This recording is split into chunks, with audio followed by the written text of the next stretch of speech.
इसने ना, दीपक ने, किस क्लाइंट का है? क्लाइंट का नाम तो बताए तो देखेंगे ना। मेल किया हुआ था, नोटिस मेल किया हुआ है, देख ले।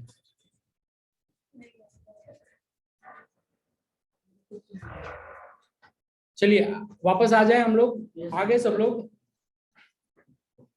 हो गया ना रिफ्रेशमेंट?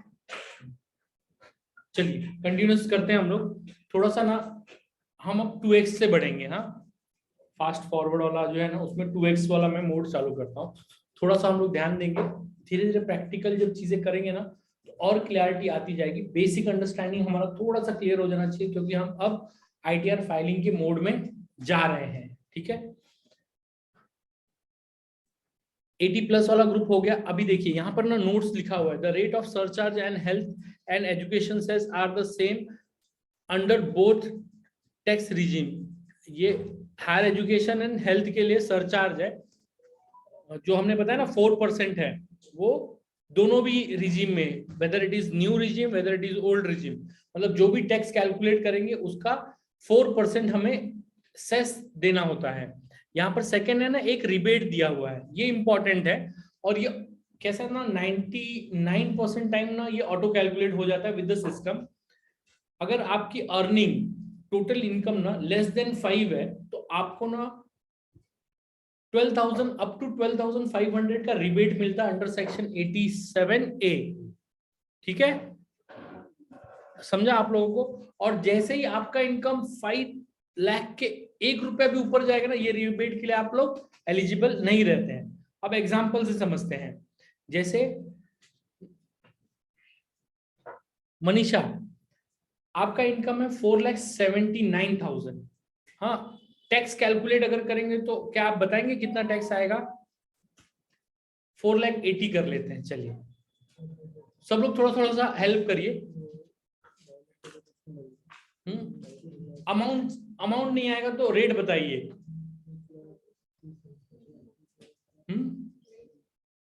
24। ठीक है, वापस बोलता हूँ, 4,80,000 इनकम है, 4,80,000 इनकम है, तो क्या टैक्स होगा? परसेंटेज बता देंगे तो भी चलेगा। 5% ऑन अबव 2,50,000। एवरीवन 5% ऑन 2,50,000, तो कितना है वो अमाउंट? 9,000 आएगा। ठीक है, 9,000 आएगा। यस, वापस से हम लोग सब लोग पकड़ पा रहे हैं इसको? बहुत सारे लोग पकड़ पा रहे होंगे, जो हमारे नए बच्चे हैं वो भी पकड़ पाएंगे। 2.5 लाख हटा देना है, तो 2.5 लाख हटाने के बाद कितना बचेगा? 480 में से 1,80,000। 1,80,000 का 5% 9,000 रुपए हुआ, प्लस इसमें क्या जुड़ेगा? सेस 4%। तो 9,000 का 4% सेस कितना होगा झा जी? 9 चौक 36, 360 रुपए बराबर। तो 9,360 रुपए ये टैक्स आ गया। ठीक है, अब इनको रिबेट मिलेगा क्या? क्योंकि 5 लाख से इनकम कम है तो रिबेट मिलेगा। तो रिबेट कहां तक मिलता है? अप टू 5 लाख तक। हाँ, सॉरी अप टू 12,500। लेकिन इनको कितना रिबेट चाहिए? जितना टैक्स आ रहा है 9,360 रुपए का रिबेट चाहिए, तो 100% रिबेट मिल जाएगा। टैक्स कितना आएगा इनको? एंड में 0। तो ये स्टैंडर्ड समझ लीजिए। 5 लाख से नीचे कोई भी इनकम है ना, उसको टैक्स नहीं आता है, समझे? तो लोगों में ना मिसकंसेप्शन है। जो रिबेट मिलेगा बिफोर सेस मिलेगा। बिफोर सेस, हाँ यस, सॉफ्टवेयर कैलकुलेट कर लेता है, अपने को बहुत ज्यादा उसमें दिमाग लगाने की जरूरत नहीं है। बिफोर सेस मिलेगा, मतलब जो रिबेट है ना वो आपके 9,000 पे ही दिया जाता है। तो 0 अगर इनकम आ रहा है, टैक्स आ रहा है, तो सेस कितना आएगा? 0 ही आएगा, बराबर ना? तो 9,000 पे 9,000 का रिबेट दे दिया। अगर यही इनकम आपका 5,10,000 रुपए भी होता ना, तो आपको टैक्स कितना आता? 9,000 जो भी रहता हो 300। 5 लाख एक 10%। 5 लाख पे पहले 2.5 लाख 5%, 12,500 वो हो गया। और 10 रुपए पे कितना आएगा? 20%, 2 रुपया, बराबर ना? तो 12,502 रुपए आएगा टैक्स। उसके ऊपर रिबेट आपको मिलेगा क्या? नहीं, क्योंकि 5 लाख के ऊपर इनकम बुक कर दिया है तो रिबेट 0, तो आपको 12,502 रुपया प्लस इसके ऊपर 4% अभी सेस भी देना है। क्लियर हुआ? ये मिसकंसेप्शन नहीं रखना है, और ये हमको इसमें दिमाग लगाने की जरूरत नहीं, सॉफ्टवेयर यूज करते हैं, सॉफ्टवेयर में ऑटोमेटिक वो पकड़ता है। ठीक है, हम गलत हो सकते हैं, सॉफ्टवेयर गलत नहीं होगा। 99% सॉफ्टवेयर गलत नहीं होगा। जब तक गलत नहीं हुआ, जब तक, क्या मालूम है, आप लोग एज गलत कभी कभी डाल देते हैं। किसी को, कोई यंग है और उसको 60 का दिखा दिया, और यहाँ बोल रहे ये पकड़ ही नहीं रहा है, ये तो 12.5 से पहले ही ले रहा है। Date of birth system catch करता है। कैच करता है, यस। मतलब उसको पता है कि लोग कितनी सारी गलतियां करते हैं, तो उसने पहले ही। ठीक है, चलिए आगे आते हैं। अभी ना हम लोग एक चीज, व्हाट इज सरचार्ज। कुछ ना हायर इनकम सरचार्ज होते हैं, ये स्टैंडर्ड सरचार्ज है जो सब इनकम पे लगता है, और कुछ सरचार्ज लगता है ना जो हायर इनकम को लगता है। यहाँ पर दिया गया है, बहुत ज्यादा हमें इसको याद करने की जरूरत नहीं, क्योंकि ये कुल मिलाकर हमारे पास 0.5% से अंदर वाले ही लोग यहाँ पर हैं। ठीक है, जिनको ये वाला सेस लगता है। क्या है ये? तो आया नहीं है ना अभी। मेरी इनकम होगी इतनी तो मेरे पे सरचार्ज लग गया, तो आप क्या फाइल करना, तो आपको पता चल जाएगा। देखिए सरचार्ज कैसे ना, हायर इनकम, कोई बंदा है जो 50 लाख से 1 करोड़ के बीच में उसकी इनकम बुक हो रही है ना, तो टैक्सेबल इनकम, तो उसको रेगुलर जितना भी रेट है ऊपर जो हमने पढ़ा, पहला उसको क्या टैक्स आएगा। लेट्स कंसीडर कि 80 लाख की इनकम है नितेश की। ये हम लोग 2A की बात कर रहे हैं क्या? नहीं, इनकम की बात कर रहे हैं। हम लोग ऐसा ले रहे हैं कि आपकी इनकम 80 लाख रुपए है। मंथली चाहिए, एनुअल ले लीजिए ना सर। 80 लाख उससे ज्यादा ही ले लो। बहुत ज्यादा। ठीक है, 80 लाख है, टैक्स कैलकुलेट करिए। चलिए सब लोग, पहला 12,505 लाख तक, फिर उसके बाद 1 लाख रुपए आएगा 10 लाख तक। 5 लाख से 10 लाख पे 20%, तो 5 लाख का 20% 1 लाख, तो ये हो गया 1,12,500। और 30 पर 10 लाख के ऊपर 70 लाख तक 30%, तो होगा 21 लाख रुपए। 21, 22 लाख 12,500। और ये 22 लाख 12,500। अगर 80 लाख रुपए इनकी, हाँ एक नहीं मिला था। बस बहुत बहुत धन्यवाद आपका। तो 12 लाख 22 लाख 12,500 ये टैक्स आया। इस कंडीशन में Nitesh is also eligible for 10% का एडिशनल सेस। मतलब 22 लाख पे और 10% टैक्स इनको, क्योंकि ये ज्यादा कमा रहे हैं इसके लिए इनसे ज्यादा लिया जाएगा। वो लगेगा ही इसमें। वो लगेगा, फिर उसके बाद 10%, उसके पहले 10% उसके बाद 4%। 4%, यस। मतलब जो टैक्स आ रहा है प्लस 10% दोनों को मिला करके 4%। ठीक है, पहले सरचार्ज लगेगा फिर सेस। हाँ पहले सरचार्ज लगे, इसको सरचार्ज बोलते हैं, और सेस लास्ट में लगता है एकदम। तो 22 लाख के ऊपर और 10% बोलेंगे तो 2,20,000 होगा। 22 लाख के ऊपर लेंगे कि जो अमाउंट बचेगा उसके ऊपर 22 लाख जो टैक्स आ रहा है उसके ऊपर। टैक्स पे सरचार्ज लगता है। सेस और सरचार्ज ये जो टैक्स कैलकुलेट हुआ उसके ऊपर लगता है। अगर आपका 1 करोड़ से 2 करोड़ के बीच में इनकम है तो 15% सरचार्ज लगेगा। ठीक है, अगर आपका इनकम 2 करोड़ से 5 करोड़ के बीच में है तो 25% आपको सरचार्ज लगेगा। अगर आपका इनकम 5 करोड़ या उससे ज्यादा का है तो आपको 37% सरचार्ज लगेगा। ये जो अरबपति है ये लोग लोकल टैक्स ही खाली भरते हैं, मतलब लोग लोकल टैक्स के अलावा ये टैक्स बहुत टैक्स भरते हैं उन लोग। मतलब आप ऐसा मान के चलिए कि जो कमाएंगे ना उसका आधा गवर्नमेंट को दे देना है। उसका डेफिनेशन क्यों बताया ना, टैक्स क्यों लगाया जाता है इसे बताया ना मैंने आपको। स्टार्टिंग में बताया गया। सोशल इकोनॉमिकल इक्वालिटी के लिए, सोशल इकोनॉमिकल इक्वालिटी के लिए लगाया गया है। तो समझो जो 10 करोड़ कमाएगा, कितना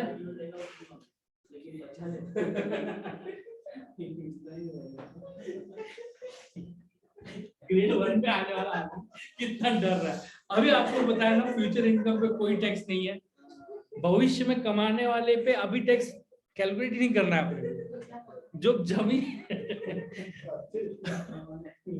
पहले से ही बचा के रखेंगे भाई, इतना जाना ही नहीं है क्योंकि टैक्स बहुत लगता है।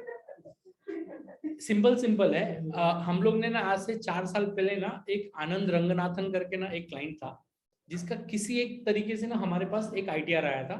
वो 12 करोड़ का इनकम उसने कमाया था और वो म्यूजिशियन था, साउथ इंडियन मूवी में म्यूजिशियन था। वो बंदे का 12 करोड़ इनकम में मेरे को लगता है 4.5 या 5 करोड़ रुपए सिर्फ टैक्स गया था। इतना आया था और इतना टैक्स गया था, सारे सरचार्ज ये वो। और ये 3 साल पहले की बात है, तभी टैक्स रेट थोड़े से और लीनियंट नहीं थे हमारे लिए, और ज्यादा थे। ठीक है, आगे बढ़े हम लोग। इंटरेस्टिंग फैक्ट्स हो गया हमारे लिए। चलिए,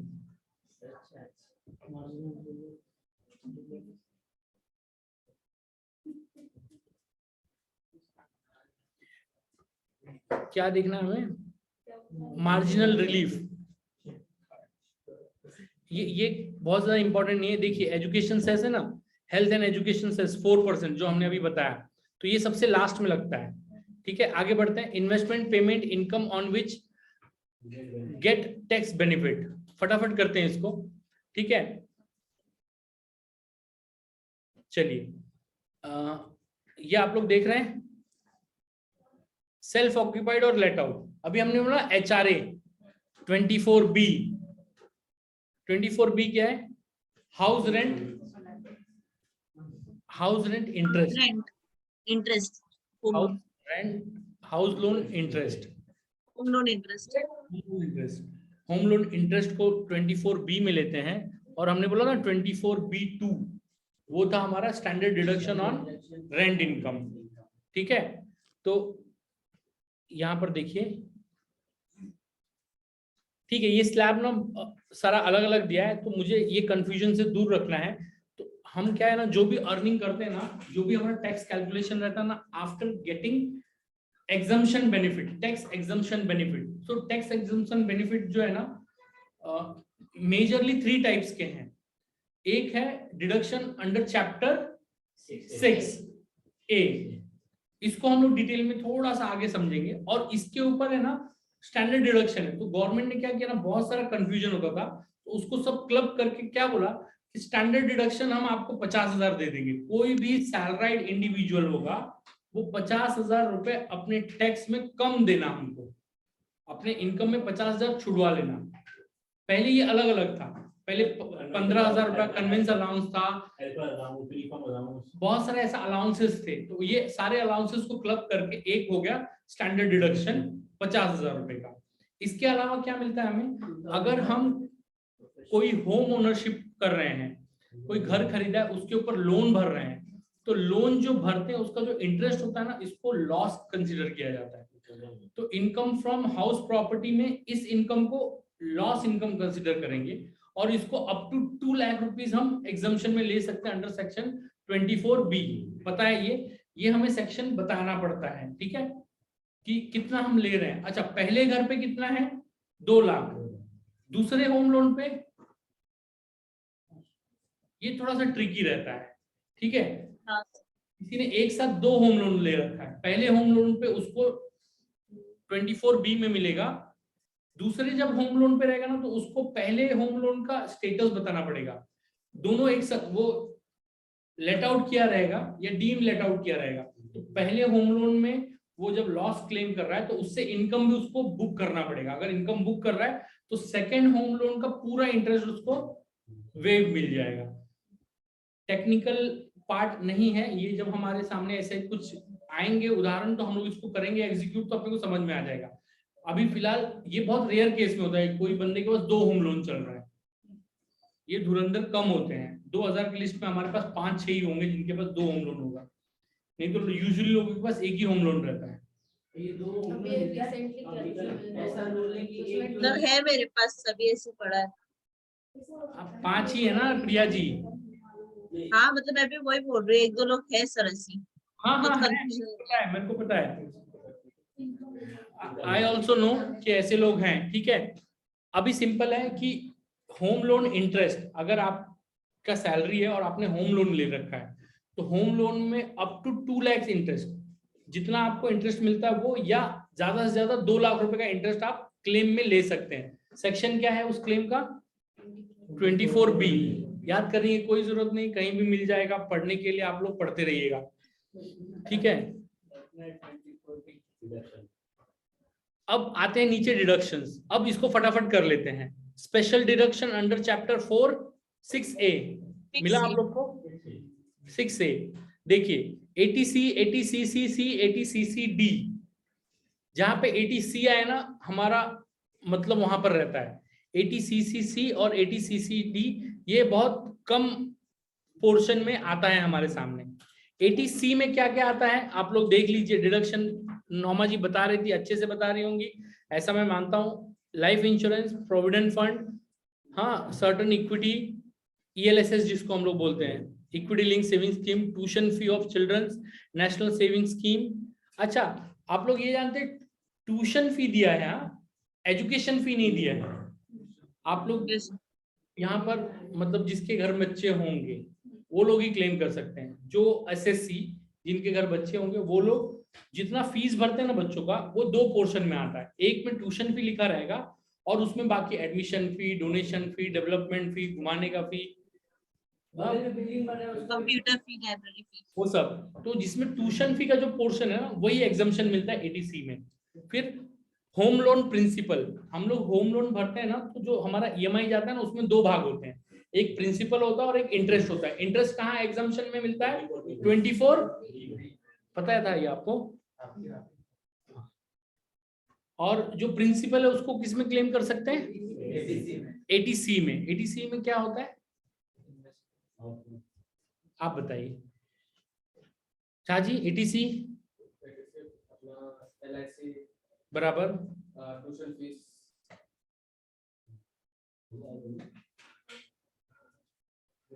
दीप मैम पढ़ के ही बोल दीजिए मैडम जरा पढ़ के ही बोल दीजिए। हाँ लाइफ इंश्योरेंस हो गया, प्रोविडेंट फंड हो गया, subscription to certain equity shares, national saving, housing loan, other various item. Other various item में जो हम घर खरीदते हैं ना तो उसका जो स्टैम्प ड्यूटी भरते हैं ना उसको भी ATC में कंसीडर किया जा सकता है, ठीक है। ये थोड़ा सा आप लोग को ध्यान देना रहता है। किसी ने नया घर खरीदा तो आपको तुरंत ध्यान में आना चाहिए, अरे आपका तो ATC में भी आ जाएगा। जो स्टैम्प ड्यूटी भरते हैं ना घर खरीदने के लिए उसको हम ATC में ले सकते हैं। और नॉर्मा बताइए आप जो यहाँ नहीं है। FD ले सकते हैं 5 years old का। 5 years old FD ले सकते हैं, वेरी गुड। और बताइए जिसको भी पता होगा जो पहले से ITR करते हैं। सुकन्या समृद्धि सर, हाँ सुकन्या समृद्धि भी ले सकते हैं, कन्या समृद्धि योजना भी ले सकते हैं। किसान विकास पत्र बनाते हैं हम लोग, KPF, PPF है, प्रोविडेंट फंड दिया हुआ है, पब्लिक प्रोविडेंट फंड भी है, PPF भी है, PF भी है, PPF भी है।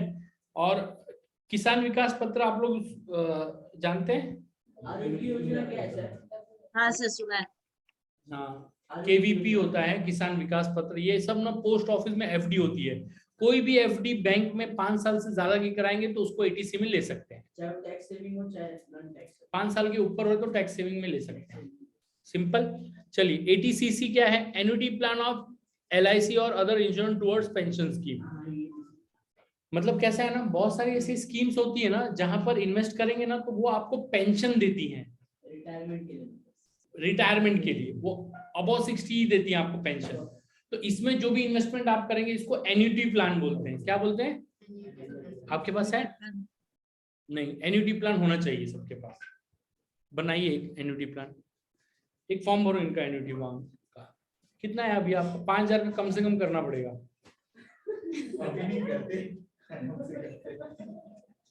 चलिए एन्युटी प्लान होता है, एन्युटी प्लान को हम लोग ATCCC में लेते हैं।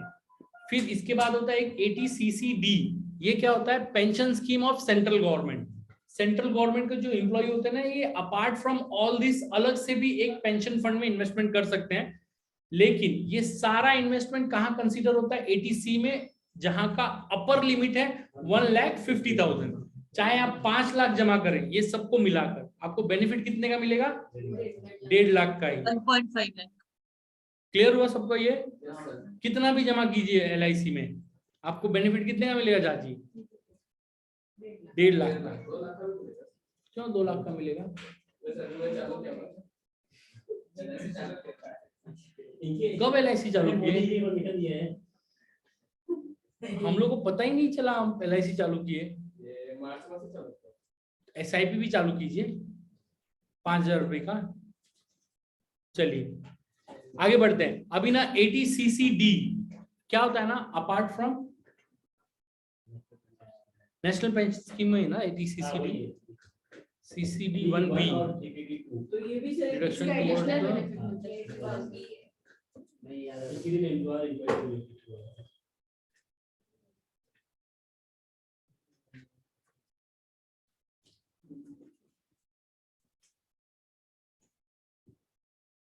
ठीक है। CCD जो है ना, हम लोग CCD 1B को समझते हैं। ये क्या है? Deduction towards payment made to pension scheme of central government.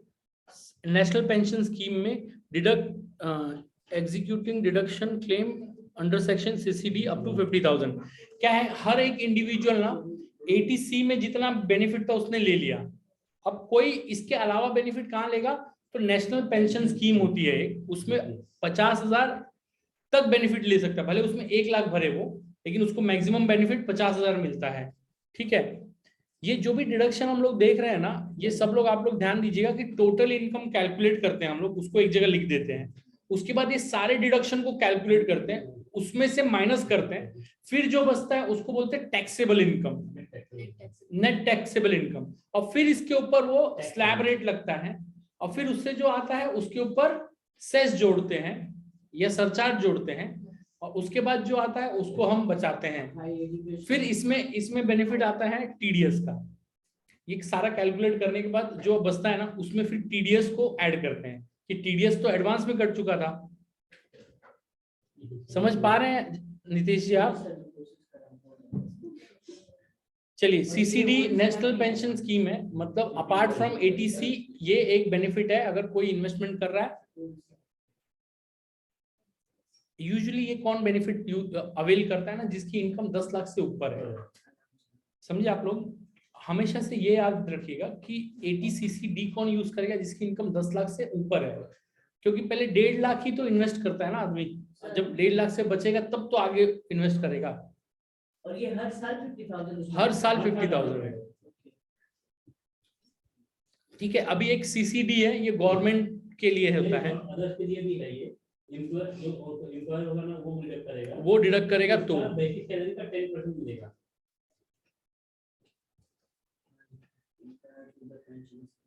बराबर बेसिक सैलरी का 10% उसको डिडक्शन में मिल जाएगा अगर एम्प्लॉयर डिडक्ट करता है तो। ठीक है, लिखा हुआ है यहाँ पर। बराबर। ये कैसा है? अपार्ट फ्रॉम 80C और 80CCD है। अगर कोई अपना एम्प्लॉयर अपने एम्प्लॉय का डिडक्ट कर रहा है तो उसका जो भी बेसिक सैलरी होगा उसका 10%। तो usually basic salary actual salary का 50% होता है। ठीक है। मतलब अगर मेरे को समझिए 20,000 सैलरी मिलती है तो मेरा बेसिक सैलरी कितना होगा? मेरे फॉर्म 16 या कहीं भी अगर मेरे को देंगे तो वो 10,000 ही बेसिक सैलरी होगा। तो ये 10,000 का 10%, मतलब 1,000 रुपए मेरा इस बेनिफिट में मैं ले सकता हूँ। ये भी बेनिफिट जो हायर इनकम ग्रुप होता है ना 10 लाख के ऊपर वाला, उन लोग यूज करते हैं। तो फिर कंपनी के डायरेक्टर लोग यूज करते हैं। कंपनी के डायरेक्टर लोग यूज करते हैं और सीनियर एम्प्लॉय यूज करते हैं। जिनका 20 लाख 25 लाख इनकम हो गया है ना, उन लोग कंपनी को रिक्वेस्ट करते हैं कि यार मेरा ना नेशनल पेंशन स्कीम में डाल, तू ही भर, 2 लाख रुपए भर। तो 2 लाख रुपए अगर वो ये करता है, उनका CTC में से निकाल के वो नेशनल पेंशन स्कीम में डाल देता है, तो वो 2 लाख रुपए पर उनका बेसिक देखेंगे कितना है। तो जिसका 25 लाख सैलरी है तो 2.5 लाख रुपए उसका हो गया, ये 2 लाख रुपए उसका हो गया सैलरी। 2 लाख का सैलरी का 1 लाख रुपए क्या हो गया? बेसिक का 10%, 10,000। अच्छा, ये मंथली हुआ तो साल का 1,20,000 का बेनिफिट वो इसमें ले सकता है। भले वो भरा उसने 2 लाख रुपया एम्प्लॉयर ने, लेकिन बेनिफिट कहां तक का लेगा वो? 1,20,000 का। समझा ये बात? सबको कैलकुलेट करना पड़ेगा इसको। आते हैं ATD। नौमा जी ने जैसे समझाया था सेम वैसा ही है ये। सेल्फ और स्पाउस और डिपेंडेंट चिल्ड्रन के लिए 25,000 और 5,000 प्रिवेंटिव हेल्थ चेकअप के लिए। ATD क्या है? जो भी हम अपने हेल्थ को प्रिवेंट करने के लिए, अच्छा रखने के लिए जो भी, या सुरक्षित रखने के लिए जो भी ये लेते हैं मेडिक्लेम, या उससे रिलेटेड कोई बेनिफिट है वो है। तो 25,000 है सेल्फ के लिए, अगर पेरेंट्स के लिए कर रहे हैं तो 25,000 है, ठीक है। अगर जो बंदा कर रहा है वो खुद सीनियर सिटीजन है तो वो 50,000 है, और वो अपने पेरेंट्स के लिए कर रहा है तो और एडिशनल 50,000 है, ठीक है। फिर 80DD, जैसे नोमा जी ने बताया था, 80DD किसके लिए होता है, ठीक है, deduction towards payment made towards maintenance और medical treatment of disabled dependent और पेड और deposited any amount under relevant approve scheme. तो इसमें क्या फ्लैट डिडक्शन 75,000 रुपीज है डिपेंडेंट के लिए, डिसेबल और इररिलेवेंट एक्सपेंसेस कितना भी किया हो डिसेबिलिटी में है, ये डिसेबिलिटी वाला है। उससे कम भी किया और the deduction is 1,25,000 if the person have served disability of 80%। अगर कोई डिपेंडेंट है, समझिए मैं हूं, मेरी फैमिली में कोई डिपेंडेंट है और वो अगर डिसेबल है तो उसका अगर मैं रिटर्न फाइल कर रहा हूं तो मैं 75,000 तक इस सेक्शन में डिडक्शन क्लेम कर सकता हूं। यूजुअली क्या होता है ना, बहुत सारे लोग ना उसको साइन चाहिए, जान दीजिए उसको, बाद में कर लेंगे कोई sign। डिसीज नहीं है, लेकिन आपके पास फैमिली में कोई है उसको डिजीज का नहीं, डिजीज वाला नहीं, डिसेबिलिटी है। 80DD फॉर डिसेबिलिटी है, डिसेबिलिटी डिडक्शन। तो अगर मैं किसी ऐसे पर्टिकुलर पर्सन को संभाल रहा हूँ तो मुझे 75,000 मिलेगा, और वो खुद से संभाल रहा है तो उसको 1,25,000 मिलेगा। परसेंटेज दिया वहाँ पे। 80% और मोर डिसेबिलिटी होना चाहिए, तो मतलब आपके खाली उंगली कटा है ना तो आप 1,25,000 का बेनिफिट नहीं ले सकते। पूरा हाथ कटा एक पैर, पूरा हाथ और एक पैर दोनों काटना पड़ेगा। मत काटो यार, इतना 1,25,000 के लिए हाथ पैर कटवा रहे हो, पैसा ज्यादा कमाएंगे ज्यादा टैक्स भरेंगे। चलिए आगे बढ़ते हैं। 80DDB, मैंने जैसे आप लोग को बताया था कि deduction towards payment made to a medical treatment of self और डिपेंडेंट ऑन स्पेसिफिक डिजीज, बताया था, ये पढ़ लेना आप लोग। 80DDB स्पेसिफिक डिजीज क्या है, 5 या 6 नाम है उसमें, वो सब नाम आप देख लेना। 40,000 रुपया है, और सीनियर सिटीजन के केस में 1,00,000 रुपया है। 60,000 नहीं था, ये 40,000 रुपया है, ठीक है। हम लोग देते हैं, एक क्लाइंट है हमारे पास जिसको ये बेनिफिट देते हैं। Now let's go to 80E। 80E क्या है, जो भी पेरेंट्स एजुकेशन लोन लेते हैं ना, एजुकेशन लोन, उन लोग को ये बेनिफिट मिलता है। तो एजुकेशन लोन का जितना पोर्शन रहेगा वो अपने इनकम टैक्स में उसका एग्जम्पशन ले सकते हैं। इंटरेस्ट अमाउंट, इंटरेस्ट अमाउंट खाली पेरेंट्स अगर हम लोग लेंगे उससे एजुकेशन लेके पढ़ रहे हैं तो फिर हम लोग ले सकते हैं। ले सकते हैं। मामा ने बोला सेल्फ और रिलेटिव, लेकिन रिलेटिव का भी ना, रिलेटिव मतलब बच्चे अपने रिलेटिव ही हुए ना। अच्छा, रिलेशन देखा जाता है ना, रिलेशन होना चाहिए। अब दोस्त रिलेशन में नहीं आते, आता है क्या ऐसा? कभी नहीं आते। 80EEA,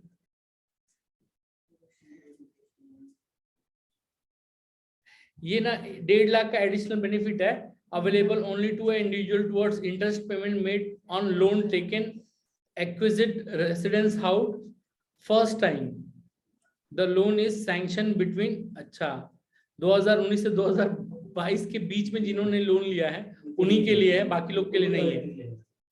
हाँ, सर ये मेरे में तो 2016 से लेके 2017 80EEB, इसको भी आप लोग पढ़ लीजिएगा आगे चलकर, ये वैसा ही है। सेम वैसा ही है, वैसा ही कुछ है, ठीक है। 80G पे आ जाते हैं, 80G पे आ जाते हैं। 80G डोनेशन है, ये डोनेशन से रिलेटेड है। तो डोनेशन में आप लोग देख लीजिए क्या है, जो भी डोनेशन हम लोग देते हैं, अगर वो चैरिटेबल इंस्टीट्यूट अगर रिलीजियस है तो 50%, नॉन रिलीजियस है तो 100% डिडक्शन मिलता है, सब्जेक्ट कितना वो क्वालिफाई कर रहा है। अच्छा, लोग कितना डोनेशन दे सकते हैं, पता चला नीतीश की इनकम 5 लाख है, डोनेशन में इसलिए दिखा देगा मैंने 5 लाख डोनेट ही किया है, ऐसा नहीं चलेगा नीतीश। कोई भी अपने इनकम का 10% डोनेशन दे सकता है, ठीक है। तो आप मैक्सिमम डोनेशन 50,000 ही दे सकते हैं। जिसका इनकम 10 लाख है वो मैक्सिमम डोनेशन 1 लाख दे सकता है। उसमें ये बेनिफिट ले सकते हैं। वो भी कैश कैश में नहीं चलेगा, कैश में खाली 2000 रुपए है। अभी वो भी ना रिपोर्ट हो जाएगा 26 डेज में आएगा कितना बेनिफिट जा रहा है। ठीक है, अभी आगे ना नोमा जी जरा ये कंटिन्यू कीजिए। तो 80 पता है ना आपको, हाँ। डिसेबिलिटी के लिए जो हम लोग बता रहे थे ना 75 और 125, ये डिसेबिलिटी के लिए ये भी। 80 TT 80 TTA के लिए था, ये सेल्फ के लिए। ये सेल्फ के लिए है वो, और ये सेल्फ के लिए प्योर। सीनियर सिटीजन रहेगा नहीं, कोई भी डिसेबिलिटी पे 75 है, इररिस्पेक्टिव ऑफ एक्सपेंस ऑकर्ड, और फ्लैट 80 तो 125 है। ठीक है, जरा ये कर लीजिए 2 मिनट में मैं। हाँ, एक 5 मिनट के लिए ना हम लोग ये करने का 5 मिनट का ब्रेक दे देते हैं।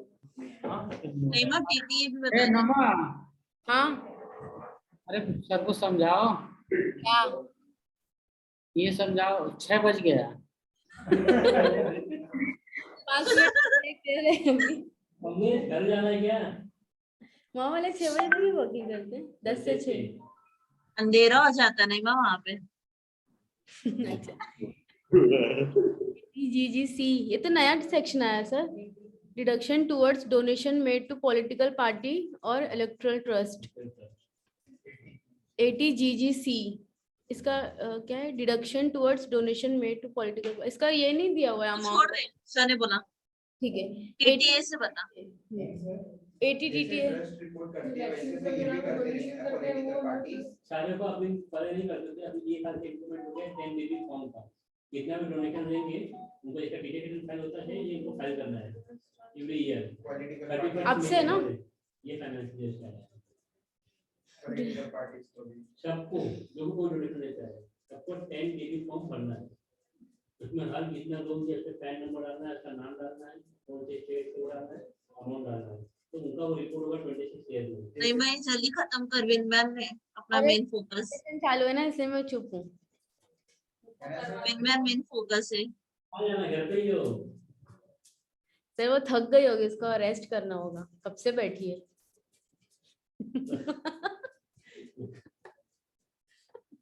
कंटिन्यू करूँ मैं? उसमें फोन की आने के लिए मैं मना किया था। हाँ तो उस दिन आ गई थी ना गलती से। उधर ही बैठकर 5 मिनट का ब्रेक करना है। 80 TTA deduction on interest receive on saving bank account by non senior citizen. मतलब जो जिसको सेविंग बैंक इंटरेस्ट आता है, तो अगर 10,000 से नीचे है तो जितना आया है इंटरेस्ट उतना बेनिफिट ले सकते हैं। अगर समझो 12,000 आया तो 10,000 तक का ही बेनिफिट मिलेगा।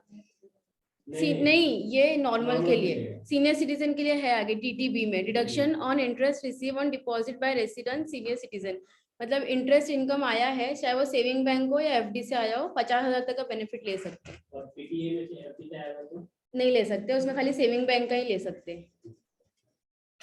80U डिडक्शन सीनियर TTB में सेविंग बैंक और FD दोनों का ले सकते हैं। हाँ, नॉर्मल लोगों में TTA में सिर्फ 10,000 तक का और सेविंग बैंक का ही मिलता है। और under section 80U deduction for resident individual tax payer with disability, flat 75% deduction for a person with disability, 75,000 deduction for person with disability irrespective और एक्सपेंस इनकर्ड। मतलब अगर कोई नॉर्मल है, वो डिसेबल पर्सन है सेल्फ, तो उसको 75% वो 75,000 तक का बेनिफिट ले सकता है। और अगर उसकी डिसेबिलिटी 80% से ज्यादा है तो 1,25,000 का ले सकता है। यहीं पे खत्म होता है ना सर डिडक्शन? हाँ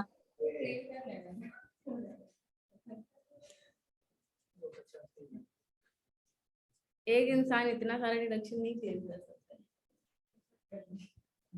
हाथ पैर तुम डिसेबल हो जाओगे क्या? नहीं, अगर किसी को वैसा बोल दिया साथ में उसको रखे ये सेल्फ के लिए था अंडर सेक्शन 80U का। मतलब तुम अगर 80% से ज्यादा डिसेबल होगे तो 1,25,000 का बेनिफिट ले सकते हो, 1,25,000 का। लेने के लिए क्या करना होगा? 80 को बेनिफिट देने के लिए सर्टिफिकेट देना होगा। फॉर्म 80G ना 80 वो नहीं पता सर। फॉर्म 10A भरना होगा। 10A कोई बेनिफिट नहीं होगा। सर वो भी तो link वो होता है कहीं पर क्या? इसमें ऑनलाइन ही रहेगा। उनका डेटा होना चाहिए फाइल करने के बाद 10A फॉर्म भरना होगा, बाद में और उनका डिटेल भी गवर्नमेंट के पास होना चाहिए। ऐसा लेकिन हम लोग तो डायरेक्टली ले लेते बेनिफिट। काउंट करते हैं। सर पेटेंट एप्लीकेशन के ऊपर भी है ना कुछ, मतलब कि जैसे कि समझ लो मैंने कोई चीज इन्वेंट किया है, मेरे पास उसका पेटेंट है, मैंने उसका पेटेंट ले लिया, फिर मैंने किसी कंपनी को मतलब कि उनसे डील आउट किया या किसी को बेच दिया, तो उसके ऊपर भी है ना? वो डिडक्शन में नहीं है, वो अलग चीज है। नहीं डिटेक्शन। ये पेटीएम वगैरह की बात कर रहे ये चेक कर लेंगे। हैं। पेटीएम में भी ऐसे किया था, पूरा सॉफ्टवेयर अपना बनाया था, बाद में उसको अभी भी करता है ऐसे। पेटीएम का पेटेंट उसने सेल किया था। बाजू में ये पेटीएम का पूरा सॉफ्टवेयर, लेकिन उसने ना बहुत लो बजट में सामने को बेच दिया, जिसने उसमें और भी वर्किंग करके फिर उसको इसने एक्सपांड किया। चेक करना पड़ेगा मेरे काम सुन रहे हैं? मुझे भी ब्रेक लेना है। ऑफिस से भेज देना। 6:05 हो रहा है, 6:10 तक हम लोग आ जाएंगे। 6:15। सर ब्रेक लेना है? हाँ ये आप लीजिए। आप रहेंगे मैं ठीक है। लक्ष्मण आपको पढ़ने का ना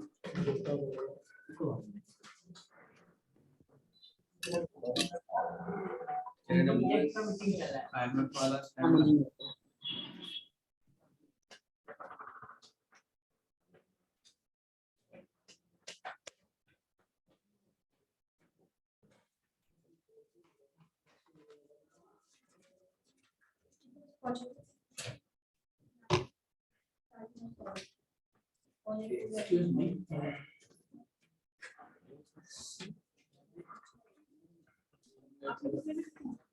ये सेशन क्लोज कर रहे हैं।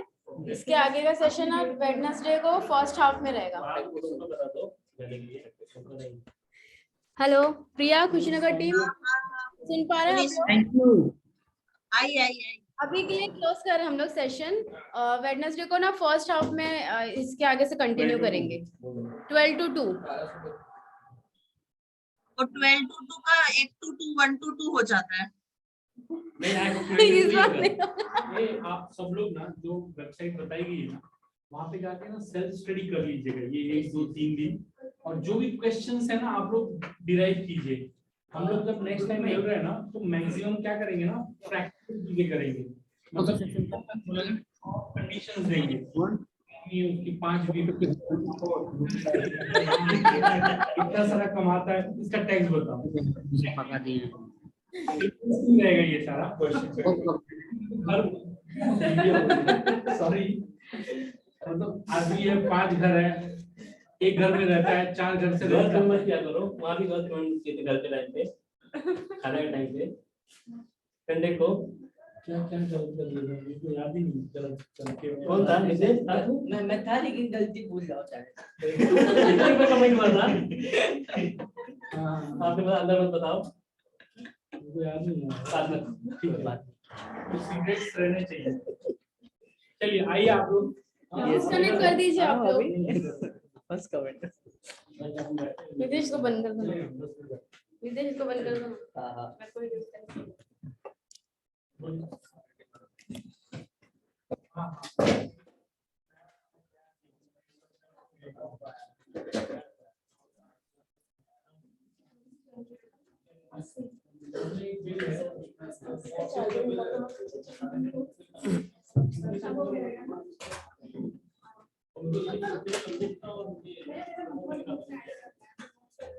हाँ हाँ हाँ